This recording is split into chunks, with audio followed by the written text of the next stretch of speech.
Hey, good morning. Welcome back to part 2. In the last episode, and it's back to the cakes. So Sahini and I, I've got this relationship at church, and she wants me to make cakes for her. Now, Sahini, like most CEOs and CFOs, has gone for the most output. Because she heard me say, I can make 12 chocolate cakes an hour. And I've promised her 9 hours. So that means she's going off to pre-sell 108 cakes. That is the design capacity, maximum, or design capacity. What that means is, if I work all the time available and the way it's supposed to work, I can make 108 cakes. However, what I didn't tell Sahini, well, she never asked me, is I have to wait for things to heat up, ovens and that. I have tea breaks, pee breaks, lunch.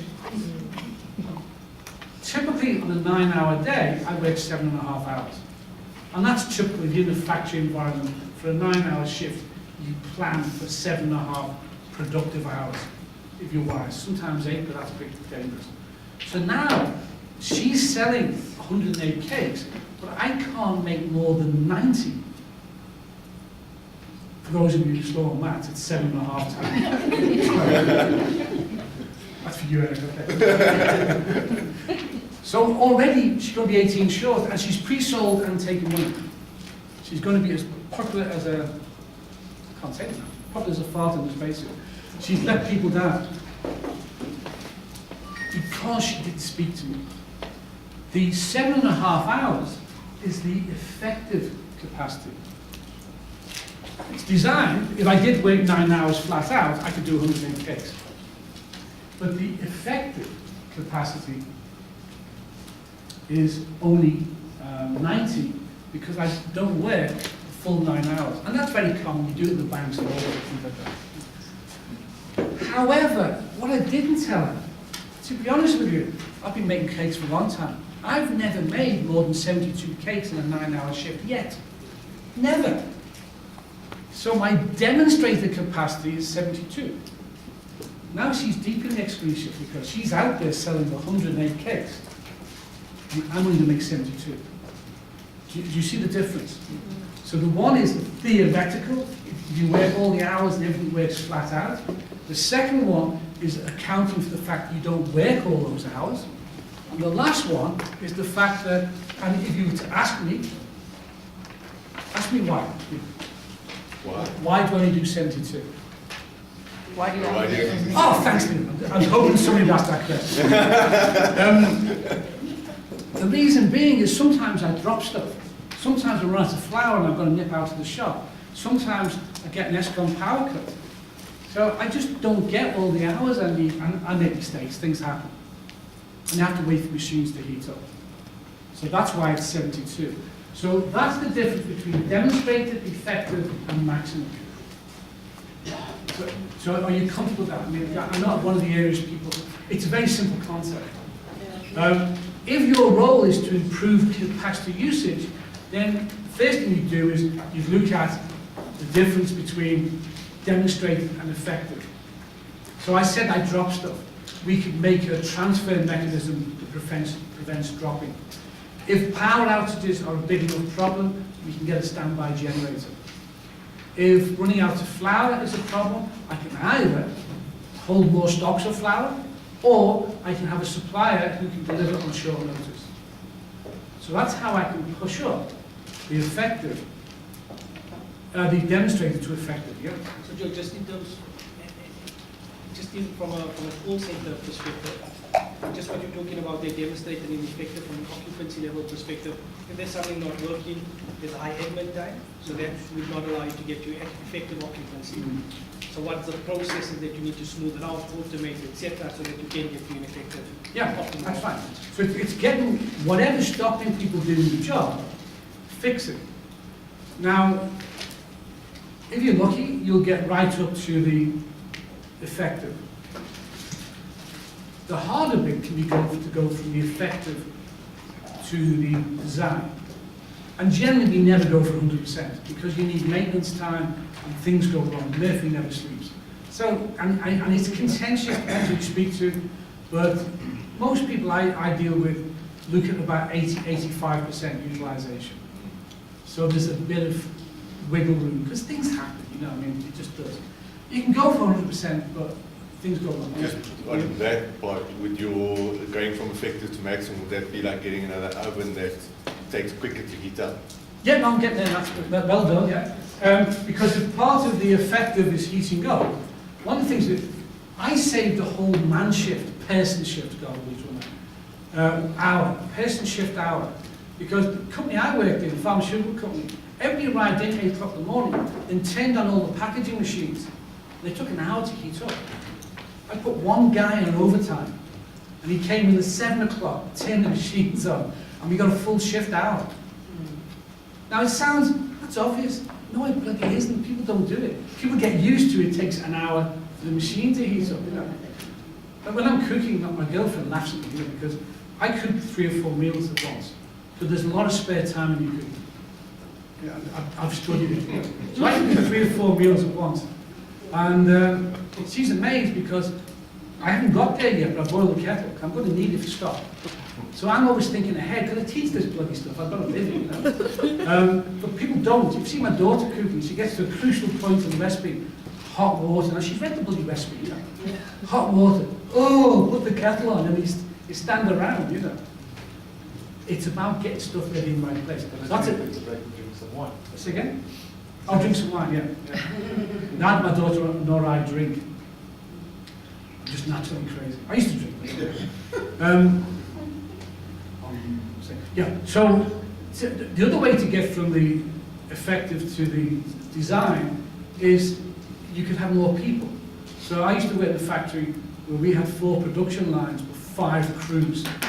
So we had a relief crew that when people went on tea breaks and lunch breaks, they took over. The machines never stopped. The machines don't need a break. So we had 5 crews on 4 machines. It worked out well. The 5th crew wasn't busy all the time, but they also did some cleaning and maintenance. So overall, we utilised them. The most expensive part was the machine time. So you didn't want the machine to stop. The other thing I did was, talk about risk analysis. I also teach project management. Talk about risk analysis. I had 2 women in their early 40s. I used to run an analytical laboratory. I'm an analytical chemist by trade. And they both got pregnant. One woman had an 18-year-old son, which she battled to get. And the other one had a 15-year-old son. But now, they'd stopped families, but they both got pregnant. Nothing to do with me, by the way. I was not part of the transformation. All the inputs. So, they both went on maternity leave together. I mean, if you do risk analysis, you wouldn't put that in. It's impossible, you know. Anyway, they both go off, and they were such skilled people, I couldn't get temporary workers in. So I had to do their job. So I used to do their job between sort of 7 and 9, my job between 9 and 3 or 4, and their job 4 till about 8 o'clock, you know, work my thing off, you know. But when I got in there, I realized they had bad habits, like a lot of the analysis needed water baths, which they turned on, took an hour to heat up. I put timers on those, you know. We had machines called high pressure liquid chromatograph, doesn't matter. But at the end of the day, you've got to run solvent through for an hour. I put timers on those. So when I finished the analysis, I put the solvent on, I had the time to stop it an hour later. And I just did lots of things to increase the capacity. When the 2 ladies came back, they said, shit, we should have been off sooner, Joe. Because I have a master's in analytical chemistry. I used my experience and expertise to improve it. When they were doing it, I felt no pain. And managers, we do that a lot, actually. We leave our staff to have pain because they must just produce. So that's how you can get from the demonstrated to the design. But it's not wise to try and go for 100%. You can do it for a short time, but the chances of things breaking or you not maintaining stuff which causes breakage is dangerous. So, can I put this one to bed? Yeah. Yes, sir. It just seemed like effective and demonstrated are very similar to me. No, effective is more linked to the number of hours you work. So, I said I had 9 hours, so 9 times 12 was 108. But if you only work 7.5 hours, that's your effective capacity. That's all you've got available.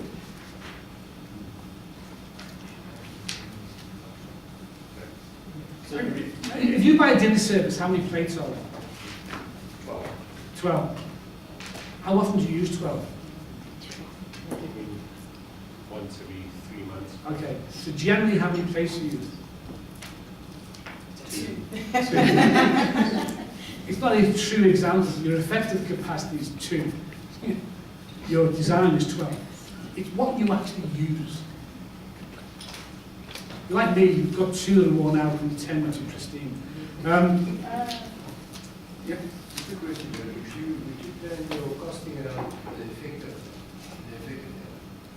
Ideally, yes, because you need to get the demonstrator up to effective, but not on maximum. Unfortunately, a lot of people do it on maximum. Like I said, the tender comes out and they do it, 240, 120. So there's lots of things you can do to get the demonstrator to effective, but you can't always get the effective to the very top. You have to try your best. Okay. Costing is a very contentious issue on this, because the higher capacity you use, the lower the unit cost. But if you don't make it, and sometimes the problem with this is you cost on the wrong one, then you end up working overtime, and it gets hidden. There's certain products. I worked at one product I worked on. Every time we ran it, we had to slow the machines down. We had a standard time for liquids, but we made a very viscous liquid, so we ran the machine slower. So we always had to run on overtime. So that product was costed on a standard runtime, but it caused overtime. But nobody noticed it because overtime goes to a different line in the budget called overtime. And one of the things I did was I made them move the overtime cost to the cost of the product because we always did overtime. It wasn't actually overtime, it was the true runtime. And it's things like that. Now we're getting into lost, we get lost down things. But yes, they all interact. Right. So, can I move off the case now? Yes. Right. Now we've got another problem. Lead, lagging, and straddling. Sounds like some dominatrix options. So, anybody here about to get married? Or just got married? Just got married. Okay. Now, in theory, no, it's okay. In theory, you've bought a 4-bedroom house, yeah? Okay? Because if you get married, the average family has 2.4 kids, but we don't plan for 0.4. So, average family has 2 kids. So, ideally, when you get married, you should buy a 4-bedroom house. It'll never be cheaper. That's a fact. It's bloody expensive now, but it'll never be cheaper. And I'm not talking about affordability, I'm talking about purchase price. So the ideal thing is, Elon, I'm not going to ask you what you've done, but Elon buys a 4-bedroom house. And then what happens is, over the next couple of years, if he's lucky, he has a couple of children. So he's got a bedroom for him and his wife, and then there's a bedroom for guests, and then there's one each for the children to come. Right. So what happens is, over the next couple of years, he has children, 2 children. So as they come along, they use up the spare bedrooms, 2 of them. You've still got a guest room. Okay. So that's the ideal capacity plan. You plan for 4, you utilize the 4. Now, one of them you only use now and again when people stay, or if you have a row. But I was married for 37 years. I know my spare room well.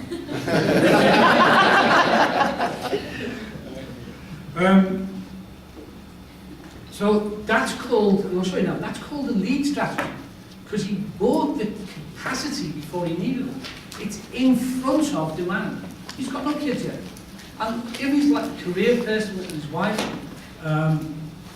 like many people today, may not have children.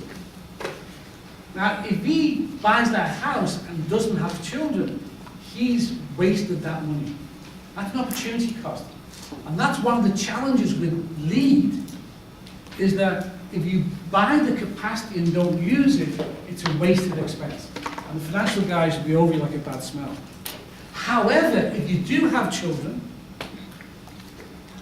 you've bought the capacity at a good price, and you use it up as per prediction. So that's good capacity planning, because you put it in advance, as you have children, you use it up, everything's perfect. And this is very long-term capacity. We'll talk about short-term separate, you know, Christmas and Easter and people staying over. But in terms of his family, 4 bedrooms ideal. What's the disadvantage of buying a 4-bedroom house? Well, no, that's a separate issue. That demand goes above forecast, yeah? So 5 kids would screw up, yeah. And the advantage he's got, though, that if the first kids are twins, he's got no problem. But you haven't, you know, you've got 2 bedrooms. So the 4 bedrooms is the best option, but it's expensive. And affordability, you could be tying up money you could use elsewhere for other parts of the marriage at this stage.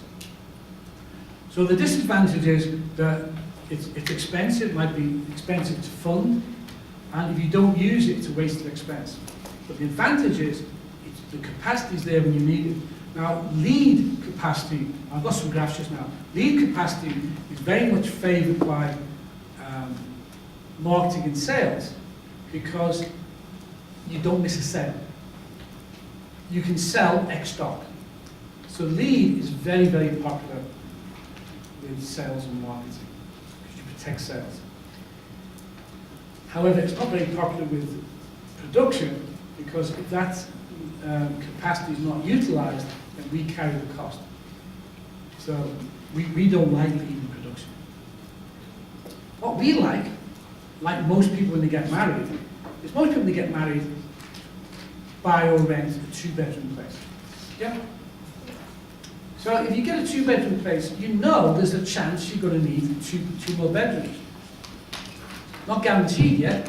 It's in your future for most couples.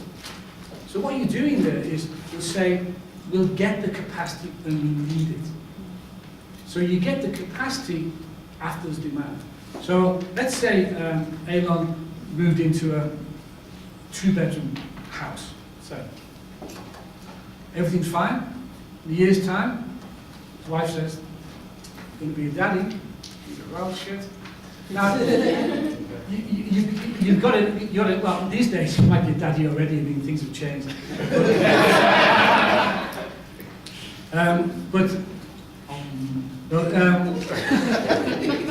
You've got an interim period because, you know, there's 9 months to the birth, and then there's kids that sleep in your bedroom. So you've got a little bit of flexibility. So it's part of the gamble, but you could do it. However, if you have twins, it's big shit, you know. Especially the different genders, because then you need 2 rooms. Same gender, you put in the second room for now.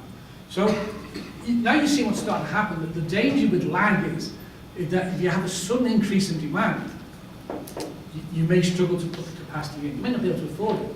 I mean, 1 bedroom would kill you, 2 could definitely kill you.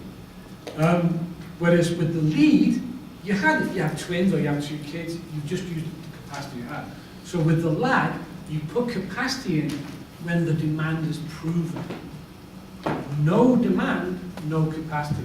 So the beauty of that is you don't spend money unnecessarily. The risk side of it is if demand ticks up faster than you planned, like the twins, you may not be able to keep up. Either you can't afford the extra capacity or you can't put it in place fast enough. So the lag strategy, you might decide, well, we'll build an extra room on. But when the twins come along, you better move house. So there's implications from a lag strategy. From an operations point of view, we like lag because we're using the capacity we've got as much as we can. We're measured on capacity utilization because we're paying for that capacity. It's sitting around idle, we're still paying for it, but we're not getting any return on that capacity. So operations tends to like lag, but the danger is that you might miss sales. But from all measurements from an operations point of view, it's the best option. So we've got lead, and we've got lag. And then the third one, it's called it's the straddle. You buy a 3-bedroom place first time around. So you've got one for the couple, one for guests, and one for a child with repairs. If you have a third child, then you pick up the capacity problem, but you've got time to do that. So, are you with me? Yeah. So, lead is you have the capacity before this demand is proven. Lag is you don't really put capacity in until the demand is proven. It doesn't mean you can't meet it. You can outsource it, you can work overtime, work weekends. It just means the available capacity. It doesn't mean you can't meet it. Whereas if you lead, you've got the capacity. So let me show, I've got some slides for that. So I mentioned customers in, I mentioned suppliers in. So what we've got now, and please, this looks complicated. It's fictitious because demand is constant and increasing. Dear God, I wish that was my life. You know? But what happens here? It's lead strategy. So you have capacity ahead of demand. That's why there's a gap there. You put the capacity in, that's Elon's 4-bedroom house. And then he has children and he uses that capacity. Now, if he believes the man, he's going to put more capacity in and he'll lead again. The worst case scenario here, the worst case scenario is demand just equals supply. You'll never not be able to supply. That's the worst case scenario. And the beauty is, you invest ahead of the customer demand, it protects sales. And you don't need this detail in the exam. I'm just mentioning it here, okay?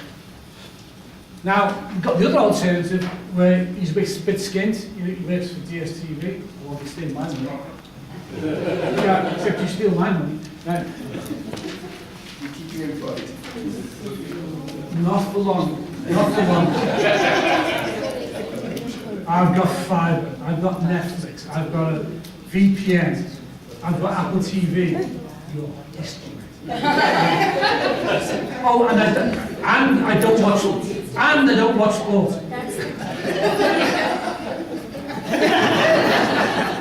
Oh, sorry guys, I'm back again. So you with that? And I say it sounds complicated, but it's not. It's just you put capacity in, and then as it's needed, it's used up. When GIBS started, we only had one wing, what we call the old building. Now, we hit the forecasted demand, 10-year demand, in year 4. Because GIBS grew at one hell of a pace, you know. So we had to build a new area, and then we subsequently built this.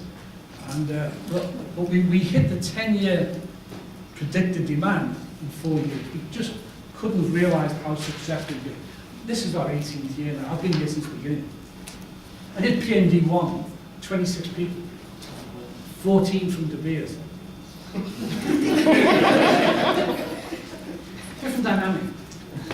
Okay, so that one I've covered. Now we get to the lag. This is the 2-bedroom house. So here, he doesn't trust people. Operations people don't. You certainly don't trust bloody marketing. Because marketing are always going to sell tons. You know what they're like? They believe in unicorns and all sorts, you know. Actually, I've got some magic beans here. Would you like to buy them? We'll give you a strategy, don't worry. Yeah, I've got a strategy to be thin. It's as good as yours. Right. So what's happened here is that's the predicted demand, but we don't trust it because it's expensive to put capacity in. So what we do is we put in less than the actual demand. And that's our available capacity.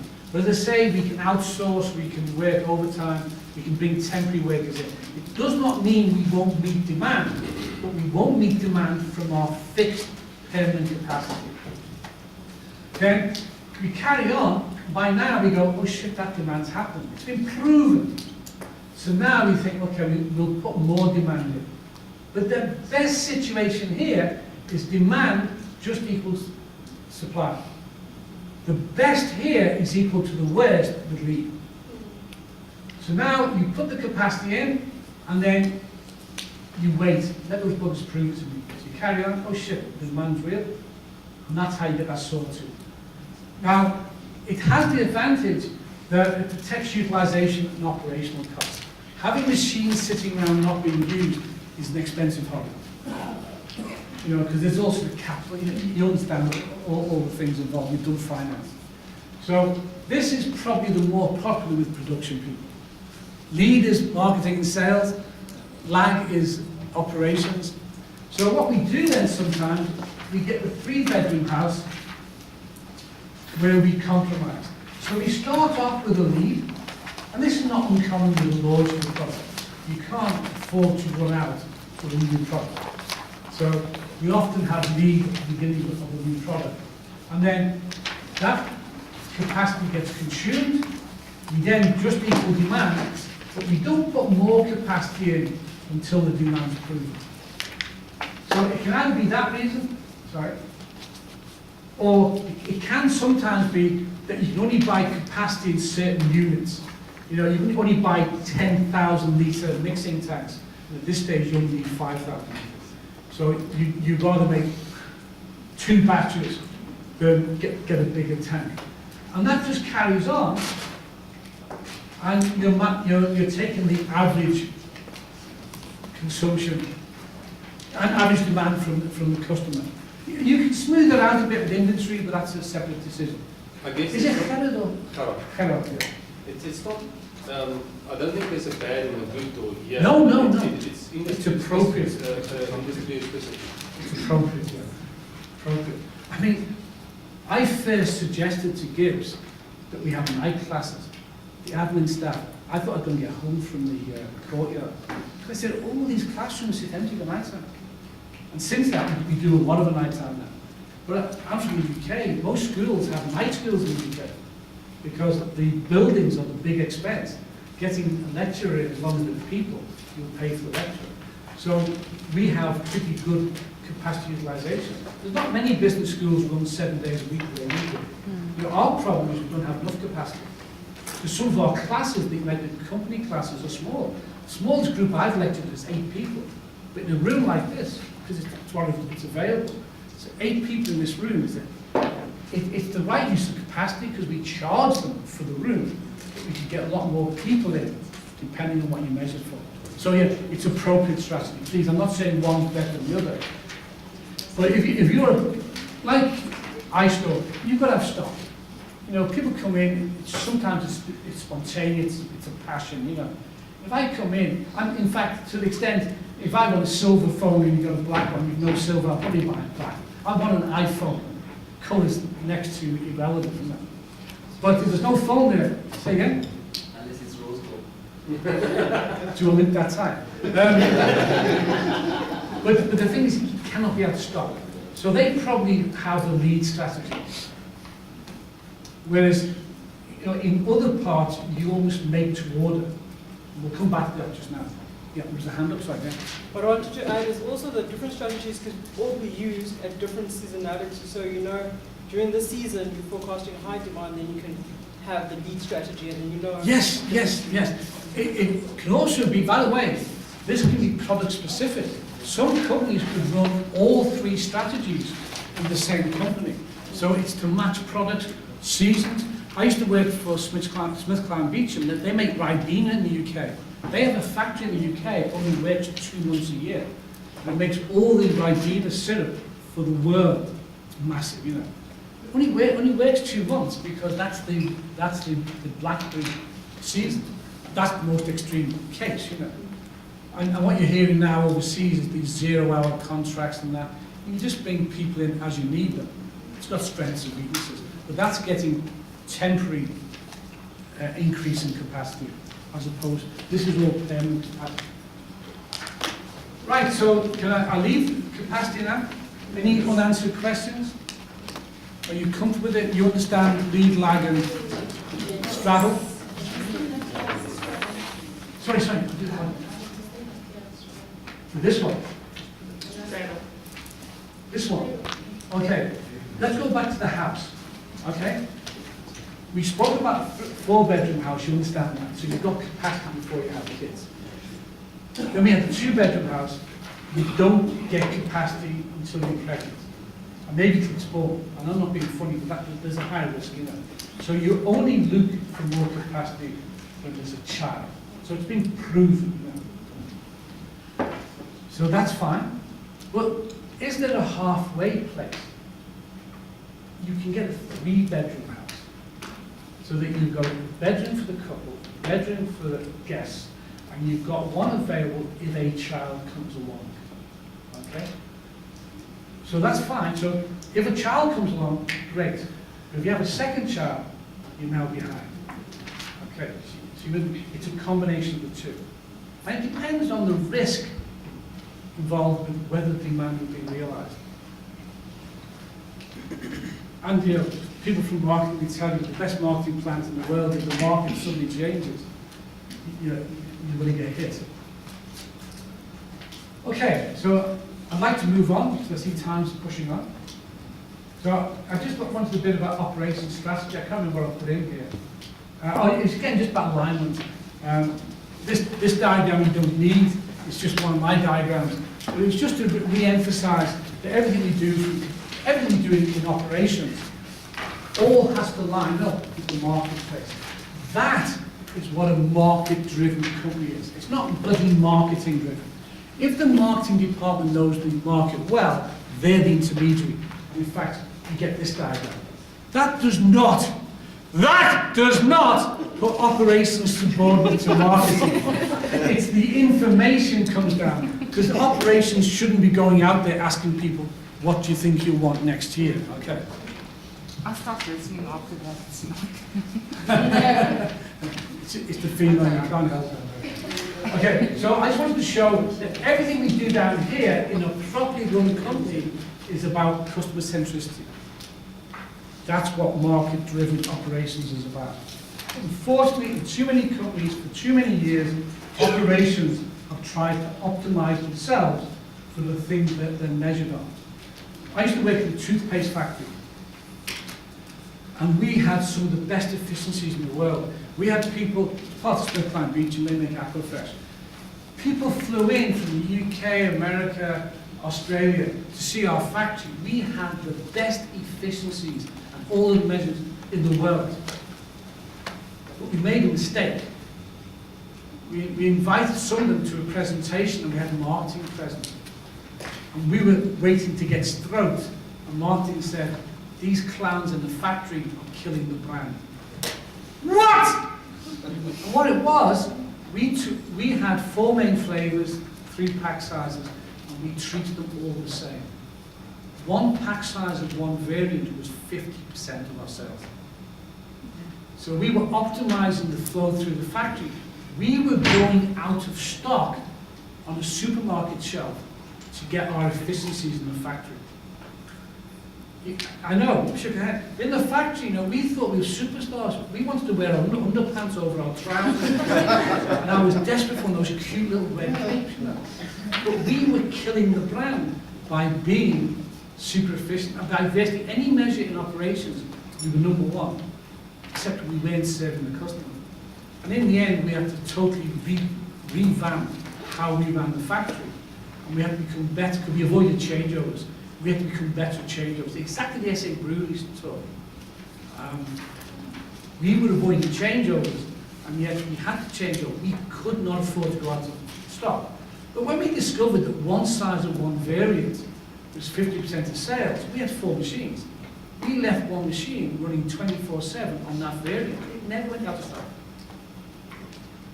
Well, that's because we now understood the market. Right? I'm not sure I'm telling you this, but I think it's important. These anecdotes, I think, try and bring operations into the business as opposed to just a standalone. And so that's just the information flow. With the operation strategy, there's 2 halves. One's a technical component. I have never met a company yet that wasn't good at what it's meant to be good at. Where the operations guys often go wrong, if they don't understand the business component, speed, quality, flexibility, cost to customer. So the business component is the value add. And many operations people don't know the value add. They know what they're supposed to be good at. We've got to make top quality gold watches. But, I mean, that's a bad example. But if the customers want customization, you've got to have flexibility. Now, if your operations have no flexibility, you'll go out of business. If the customers want customization, I want my watch with my initials on. I want a picture of my kids on the face. You can have the best watch in the world, so on quality, you're number one in the world. If you haven't got the flexibility, which is what marketing is selling to customers, you won't match up. So it's knowing what the business component is. And that's the story about SA Breweries, bringing in more brands, was this. The business component was flexibility. The story about Woolworths was they had to be in the right place, because they weren't before. So they had to change. They still do the same. They buy from companies, they control quality. Nothing's changed. They've got to be in the right place. So that's what this is about. So, And this, if the 6 objectives are your business components, what would be an example of the technical one? oh, well, let's say chemical companies, they don't make good chemicals. But let's say, I don't know your business, but let's say, what sort of chemicals do you make? We do also products for release. Oh, so you, We produce. We don't do chemicals. We just. oh, you just have that name to confuse people. That's like Virgin Active. It's not true. Oh, I'm on record. Oh, no. Okay. But if you look at, I want to take one here with things that better to understand easier.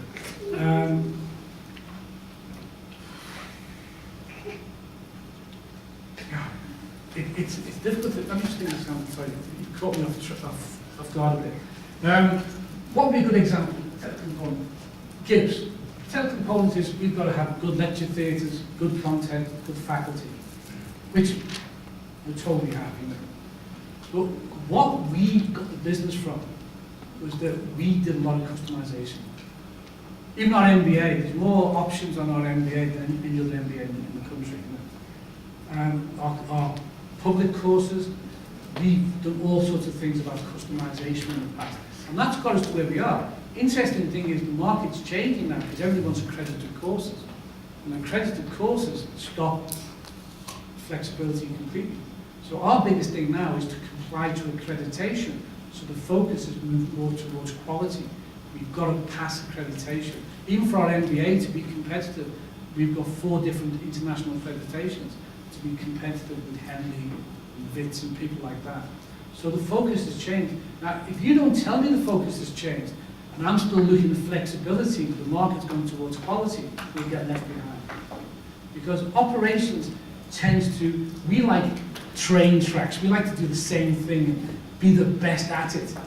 But if you want to pick up the train tracks and put it in this direction, we better know. Does that help? An example for chemicals, not those are chemicals, but we used to buy raw materials, the pharmaceutical companies buy raw materials. We wanted, as I mentioned, we didn't want a ton of aspirin. So we negotiated with our supplier. They would deliver in 100 kilo lots. They would hold the ton for us, because that way we got one batch. But then they would deliver 100 kilos at a time, which is what our batch size. Now that cost us a bit more, but they had to be more flexible. They were used to moving 1 ton bags around. They had to be able to subdivide it, deliver it, and store the remainder and keep the quality right. So that was the technical component was to have aspirin, make aspirin, etc. But the business side was flexibility, be able to deliver small amounts. And that's a big thing. If you're involved in logistics and what have you these days, people want smaller amounts. But get to just now just in time. People want just enough. It's like I find now, when my kids were at home, I used to buy 2.5 kilos of sugar. Now I buy whatever the smallest packet is, because only my domestic staff use it, you know. When my kids were home, I go, you get 5 kilo. I know we used to just chow our way through it, you know. But now, I've got people a couple of days a week, it lasts forever. So you buy the appropriate amount. The cheapest amount to buy is 5 kilos, but I don't want to have a part open packet. It takes a pile of room in my store cupboard. So I choose to take small amounts. Not sure if that helps. Another example would be, for me, shaving foam. You know, with the thing about lags now when you fly, you need a small shaving foam. So companies now, most of the companies didn't make a 50 mil shaving foam. Most of them do now. And you get a 25 mil toothpaste for the ladies to get the makeup and small amounts. Because they know you need that to travel. Now before, the factories didn't make that. They didn't want to make it. Unit costs are high. You pay more for a small, in fact, you pay probably 60% of the full size price for 60% for a small one. But we need it for traveling. And that's the whole value equation. That what do people want? So when I'm traveling, I want small size. What would make the high unit costs? Is it because the capacity levels go greater than your demand? It can be set up, it can be a number of things. But if you go to a small size, the component costs aren't much different between small can and big can. It's fractional. So, with the cost of it's handling, storage, distribution. So most of those costs are the same. But you've gone beyond the edge of my knowledge. I can stand Well, up. don't topple over, go back. Yeah, it's fine. Okay. Sorry, I asked that. No, it's fine. But I know when we made 50 ml bottles, it cost us more per 50 ml bottle than a 200 ml bottle. This is more packaging for the Yeah. amount of That's it. volume. Thanks, I'm glad you're here. Good. help me, I'm drowning. Enough. Right, all those in favour of stopping, unanimous. People here don't know. Okay, so I mentioned that because one of the big issues these days in companies is looking at lean. I always feel a bit guilty with my shape talking about lean. All lean is about is not doing anything that doesn't add value. It's simple as that. And I've got some slides later on. Lean looks at processes and takes out anything that doesn't add value. Some of the work I've done with companies is looking at authorization levels. I can only imagine some of your companies, but the bigger companies like Monmouth, it could be, let's pretend Dee Dee's in charge of procurement. Now she raises an order for something. There can be 5 people to sign it off. It takes her 5 minutes to write an order, and it can take 2 weeks to a month, it depends on the company, to get an authorization. Now what I've done in companies is I've done authorization audits. Now if you imagine the situation, I hope you guys can see here, but imagine the situation where I've got these 3 people and the 2 people you can't see. They're all part of the authorization scheme. So Dee Dee initiates the order, and right through to Nonami here, that's what her name's like, Nonami. She's the CEO. Now what I do is when I do an authorization order, I start this end. So I say, Nonami, what do you check? That's an Africanization for Nonami. Oh, I've been doing this for years. I always tell my students, don't fail, because next year you get the same jokes and the same stuff. Oh, the ultimate punishment. Anyway, so what happens is, Nonami here, I go to her and say, I see you sign off all these purchase orders, what do you check? And invariably, the conversation goes along the line, Joe, have you seen how many I get? I haven't got time to check them all. As long as they've signed, I'll sign. Oh, okay. Then I come to Johanni. Now she's the financial officer, chief financial officer. The dog's teething. And I say, Johanni, I see you're part of the authorization for the purchase orders. What do you check? Oh God, Joe, see how many come in? There's millions of the buggers. Besides which, Nonami's anal, she checks everything. So as long as these guys have signed, I'm still going to Nonami, I just sign. And you can guess the rest. As I go back, because you come to Nonami 2 here. And she says, no, we worked together for years. We used to do the same job. I got promoted. Trouble with my life. You find nobody's checked anything. But you could lose 2 to 4 weeks on that. So what we end up doing, the banks do a lot of work on mandates. We give maybe the mandate to Sahini, but then she carries the accountability. If it goes wrong, so you better check. I mean, I went to one, I promise you of my life, I went to one CFO and asked him, what do you check? And you're not going to believe this, it's true. They said, as long as they've signed, I sign. But also, I know there's got to be supporting documents. As long as there's paper and a staple. I promise you. You know, I can see your eyes go, surely not, surely yes. Isn't it? And you know what happens? Something went wrong once, so you put another step in. And inherently, as South Africans, we trust nobody. You know, so we have all these checks, but nobody's checking. So these checks here, which are adding no value, take them out. Now, if it was crucial, if you had certain knowledge and you had the contracts nobody else did, fantastic, and you checked that. But if you just a signature, now I'm not against checks and balances, don't get me wrong, but they've got to add value. So like with anything else, if you go back to my book business, there was a lot of talk here at one stage about going to e-books. It's gone away, thank God. But what was fascinating was both the publishers and the suppliers, both the publishers and GIBS, wanted us to still be an intermediary. There was no bloody profit. I said, I'm not a registered charity. But GIBS still wanted the value add, and so did the suppliers. There was no money in it for me. Because they want my value add, because you still got to find the books, chase them up and all sorts of things. So we had the value add, but no money for it. I mean, it didn't happen, thank God. So it's taking anything out of the process that doesn't add value. Okay? Now, some things add value to external customers. You better bloody deliver that, otherwise you've got no business. Some things add value to the company. So if you're doing stock checks and fraud checks and compliance checks, they don't add value to the customer. The classics, the banks. If I get featured one more time, I won't be able to walk. You know, I'll be featured so much. But the banks face a fine of 30 million rand. If people aren't featured, they're running around like mad. I'm not going to mention banks, but they know what I'm talking about. There's firms that they're panicking like mad because the initial fine is 30 million and it goes up pretty bloody quick. Now, they don't want to feature you. And you don't want to be featured. But the governance is you have to be featured. No, it's massive. And even, I bought a postal order 2 years ago.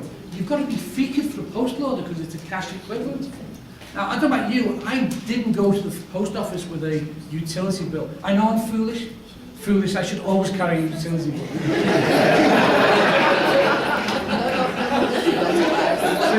No more than 3 months old, though. No more than 3 months old, that's right. Yeah. So anyway, I'm getting lost a bit now. But the whole thing is, it's either adding value to the external customer, maximise it, adding value to the company, you've got to do it, but minimise its effect on the customer. And you take the banks are working very hard now on a centralised, I always said suppository, centralised repository for FICA so they can share the same information. There's no competitive advantage for each bank to have the FICA information. So they're looking, you know, and apart from fees, it's the only time they cooperate. So that hand grenade. So that's what's bad. And then the final stage is you have something that adds no value to either the company or the customer. For God's sake, get rid of it. That's all liens are about. Are you comfortable with that? I haven't got time to go through a case study, but that's all it's about. Is you look at a process, you do an analysis, what does each step do for whom? Is it necessary? Well, it's called the value analysis now. Does it add value? Is it to the company? Is it to the client? If it's nobody. Because the essence is, if it doesn't add value to anybody, nobody's willing to pay for it. That's the real test. But if somebody, if they knew it existed and understood it, would they pay for it? That's the test for value. So, in terms of the competitive stuff that we were talking about, and it depends on your industry, does it improve quality, speed, flexibility, dependability, or does it reduce cost to customer? And it always causes confusion. Its cost to customer is a huge issue. What's the cost of doing business with it? I mean, I don't go to certain places because I don't want a queue. You may have the best offers in the world, but if there's a queue, I walk past. Because I'm just the world's worst queuer. So the cost is not the price. And a lot of work's been done about this, like the banks and Woolworths and that. They're looking at trying to keep the queue shorter. or manage the queues, because it's not the cost of going there. Many years ago, they were fixing the roads that go to the Market Theatre. I love the Market Theatre. I stopped going because they were diverting the cars via Bree Street taxi rank, you know. Now, it's not a racial thing. If you're driving a Mercedes and you're any bloody colour, you don't want to be driving down Bree Street taxi rank 10:30 at night. That is not a racial comment, it's a survivalist comment. So I stopped going to the Market Theatre. Then they built the Nelson Mandela Bridge, now I go back. Now the Market Theatre's got the same sort of seats, same price structure, same actors, same show, similar shows and that. They don't control roads. But the cost of going there was too high. So cost is way beyond price.